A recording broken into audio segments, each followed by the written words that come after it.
पाठ 7 माँ। पाठ प्रवेश। जब हम कोई बिल्कुल नई चीज बनाते हैं तो उसे आविष्कार कहते हैं।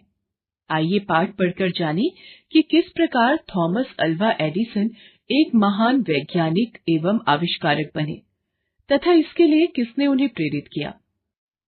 बच्चों, क्या आप थॉमस अल्वा एडिसन के नाम से परिचित हैं? एडिसन वे महान वैज्ञानिक थे जिन्होंने बिजली के बल्ब का आविष्कार किया। आज हम उनके जीवन की एक महत्वपूर्ण घटना पढ़ने जा रहे हैं, जिसका उनकी सफलता में एक बहुत बड़ा हाथ है। एक दिन बालक थॉमस अल्वा एडिसन स्कूल से अपने घर आया और स्कूल से मिले एक पत्र को अपनी माँ को देते हुए बोला, माँ, मेरे शिक्षक ने मुझे ये पत्र दिया है और कहा है कि इसे केवल अपनी माँ को ही देना। बताओ माँ, आखिर इसमें ऐसा क्या लिखा है? मुझे जानने की बड़ी उत्सुकता है। एडिसन की माँ ने वह पत्र खोला और उसे चुपचाप पढ़ने लगी। नन्हा एडिसन उनका चेहरा देख रहा था। माँ ने बताया कि इसमें लिखा है, आपका बेटा बहुत ही प्रतिभाशाली है। हमारा विद्यालय उसकी प्रतिभा के आगे बहुत छोटा है। उसे बेहतर शिक्षा देने के लिए हमारे पास इतने योग्य शिक्षक नहीं हैं।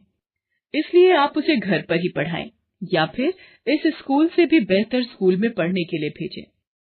यह सब सुनने के बाद एडिसन को स्वयं पर गर्व हुआ। वह खुश होकर माँ से लिपट गया। अब वह पूर्ण आत्मविश्वास से माँ की देखरेख में घर में ही अपनी आगे की पढ़ाई करने लगा। बड़े होने पर एडिसन एक महान वैज्ञानिक बन गए। उनकी माँ की मृत्यु हो चुकी थी। एक दिन जब एडिसन अपनी अलमारी की सफाई कर रहे थे, तभी उन्हें अलमारी में रखा हुआ एक पत्र मिला। एडिसन ने उसे खोला और पढ़ना शुरू किया। पढ़ते पढ़ते उनकी आंखों में आंसू आ गए और माँ का चेहरा याद हो आया। यह वही पत्र था जिसे बचपन में उनके शिक्षक ने उन्हें दिया था कि उस पत्र को वे केवल अपनी माँ को ही दें। पत्र में लिखा था, आपका बेटा मानसिक रूप से बीमार है, जिससे उसकी आगे की पढ़ाई इस स्कूल में नहीं हो सकती, इसलिए उसे स्कूल से निकाला जा रहा है। पत्र पढ़कर एडिसन बहुत भावुक हो गए। उनकी आंखों के सामने माँ का मुस्कुराता चेहरा आ गया। माँ के द्वारा उनके साथ किए गए कठिन परिश्रम को याद कर उनकी आंखों से आंसू रुकने का नाम ही नहीं ले रहे थे।